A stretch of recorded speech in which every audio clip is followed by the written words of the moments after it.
नमस्ते, सदावत सले मातृभूमि, जय हिंद दोस्तों। स्वागत है आप सबका टेक्निकल्स में। शुरू करते हैं आज के डिफेंस अपडेट्स को। प्रधानमंत्री नरेंद्र मोदी ने दिल्ली स्थित इंडिया गेट पर सुभाष चंद्र बोस जी की 125वीं जयंती पर उनके होलोग्राम प्रतिमा का अनावरण किया। होलोग्राम का सटीक प्रभाव पैदा करने के लिए उस पर नेताजी की 3D तस्वीर लगाई गई है। होलोग्राम प्रतिमा 28 फीट ऊंची और 6 फीट चौड़ी है। साथ ही प्रधानमंत्री जी ने कहा कि भारत मां के वीर सपूत सुभाष चंद्र बोस जी ने बड़े गर्व के साथ अंग्रेजी सत्ता के सामने कहा था कि स्वतंत्रता की भीख नहीं लेंगे बल्कि इसे हासिल करके रहेंगे। उन्होंने कहा कि नेताजी ने स्वाधीन भारत का भरोसा दिलाया था। उनकी इस डिजिटल प्रतिमा के स्थान पर जल्द ही विशाल प्रतिमा लगेगी और ये प्रतिमा आजादी के महानायक को एक राष्ट्र की श्रद्धांजलि है। ये प्रतिमा हमारे आने वाली पीढ़ी को लगातार प्रेरणा देती रहेगी। फ्रांसीसी नौसेना के द्वारा इस्तेमाल किए जाने वाले राफेल एम ने पिछले हफ्ते गोवा में INS हंसा से तट आधारित परीक्षण सुविधा से उड़ान परीक्षण किया और इस उड़ान परीक्षण के दौरान इस फाइटर जेट ने अपने साथ 4 MBDA mica IR/EM 22300 L drop tanks और एक एक्सोसेट AM39 एंटीशिप मिसाइल लेकर उड़ान भरी। कहा जा रहा है कि यदि परिणाम संतोषजनक पाए जाते हैं तो परीक्षण का अगला दौर INS विक्रमादित्य पर हो सकता है, जहां ये न केवल नियमित टेक ऑफ और लैंडिंग का प्रदर्शन करने में सक्षम होगा बल्कि लिफ्ट का भी उपयोग करके हैंगर तक ले जाया जाएगा और इंजनों की अदला बदली भी की जाएगी। वहीं दूसरी तरफ बोइंग भी अपने F-18E/F का परीक्षण का इंतजार कर रहा है, जो कि मार्च से शुरू होगा। दरअसल भारतीय नौसेना को अपने करियर संचालन के लिए 57 डेक आधारित लड़ाकू विमानों की आवश्यकता थी, लेकिन अब ये आंकड़ा संशोधित करके सिर्फ 27 किया जा रहा है। भारतीय नौसेना 42 यानी कि 42 MiG-29 के कैरियर आधारित लड़ाकू जेट का संचालन करती है, लेकिन 2035 तक उन्हें TEDBF से बदले जाने की योजना है, जिसे ADA HAL के साथ मिलकर विकसित कर रहा है और भारतीय नौसेना करीबन 100 यूनिट लेगी TEDBF की, जिसके लिए ADA और मिनिस्ट्री ऑफ डिफेंस से 13,000 करोड़ रुपए की मंजूरी मांगी गई है और TEDBF अभी भी अपने प्रीलिमिनरी डिजाइन रिव्यू पर है और इसका जो क्रिटिकल डिजाइन रिव्यू है वो 2024 तक पूरा हो जाएगा।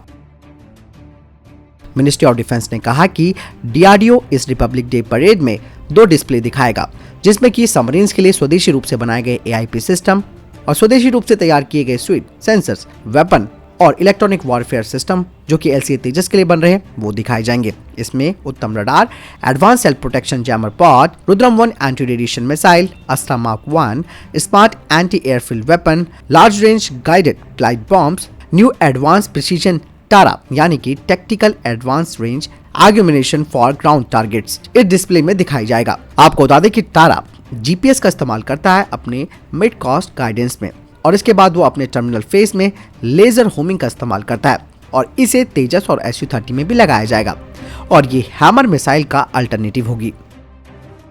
मीडिया रिपोर्ट्स की माने तो अर्जेंटीना के एम्बेसडर ने अभी चाइना का दौरा किया, जहां उन्होंने बीजिंग स्थित नेशनल एरो टेक्नोलॉजी के साथ बातचीत की और उन्होंने JF-17 की खरीद के लिए बातचीत भी की और कहा जा रहा है कि अब अर्जेंटीना के राष्ट्रपति भी चाइना जाने वाले हैं 4 फरवरी को, जहां दोनों ही देश आपसी संबंधों के 58th एनिवर्सरी को बनाएंगे। मलेशिया की news website defence security Asia ने कहा है कि साउथ कोरियन FA-50 ब्लॉक 20 और Leonardo M346 royal Malaysian air force के 18 लाइट एयरक्राफ्ट का जो कंपटीशन है उसमें टॉप कंटेंडर बन गए हैं और दोनों ही एयरक्राफ्ट काफी मैच्योर भी हैं और ऐसा ही कहा जा रहा है कि ये दोनों सौदे मलेशियन एयरफोर्स के लिए काफी बेहतर भी होंगे, क्योंकि इनका इस्तेमाल उनके पड़ोसी भी इस्तेमाल कर रहे हैं, जैसे कि थाईलैंड, इंडोनेशिया, फिलीपींस, सिंगापुर। इसके अलावा इटली, पोलैंड और इजराइल भी इसका इस्तेमाल कर रहे हैं। वहीं दूसरे एयरक्राफ्ट जो कि स्टैंडर्ड में है, जिनमें कि LCA तेजस और JF-17 है, इन्हें केवल मैन्युफैक्चरिंग देश ही बना रहे हैं और ये अपने एक्सपोर्ट करने में फेल रहे हैं। DRDO के सेंटर फॉर एयरबॉर्न सिस्टम का जल्द ही एयरबस A319 से परीक्षण किया जाएगा और इसका इस्तेमाल इन हाउस टेस्ट बेड के तौर पर किया जाएगा और ये फ्लाइट ट्रेनिंग 3 नॉमिनेटेड पायलट्स के द्वारा किया जाएगा। इस ट्रेनिंग में ground training, emergency evacuation drills, full flight simulator training और फ्लाइंग ट्रेनिंग भी होगी, जिसमें कि 6 टेक ऑफ और लैंडिंग भी शामिल है। कुछ रिपोर्टें सामने आई हैं जिसमें कहा जा रहा है कि चाइना ने नॉर्थ कोरिया की मदद करी है उनके हाइपरसोनिक ग्लाइड व्हीकल बनाने के लिए और ठीक अब इसी तरीके से पाकिस्तान की मदद चाइना कर सकता है और उन्हें भी DF-17 की तरह सक्षम मिसाइल बनाने की तकनीक दे सकता है ताकि वो भारत के S-400 सिस्टम का काउंटर कर सके। मेजर जनरल आलोक कक्कड़ जी ने कहा कि बीते दशकों में भारतीय सेना की वर्दी और राइफलें कैसे विकसित हुई हैं, इसे इस साल की गणतंत्र दिवस परेड में प्रदर्शित किया जाएगा।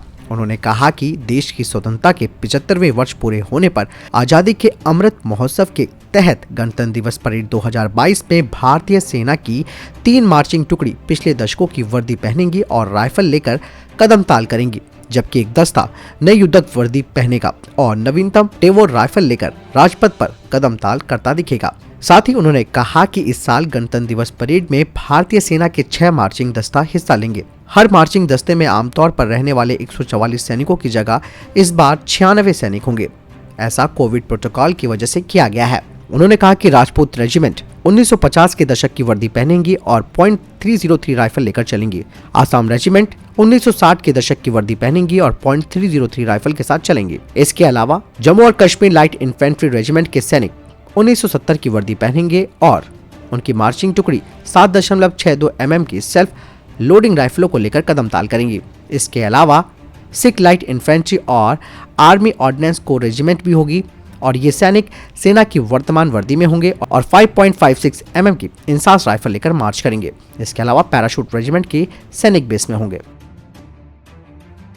इसरो के नए अध्यक्ष एस सोमनाथ जी ने कहा कि हम एक मानव रेटेड टाइटेनियम क्षेत्र बना रहे हैं जिसमें टीम 6000 मीटर की गहराई तक उतर सकती है और इसमें 2 मीटर का व्यास होगा और टाइटेनियम से ये बना होगा। जब हमें पता चला कि national institute of ocean technology एक शेल निर्माता की तलाश में है तो हमने टीम बनाने की पेशकश की।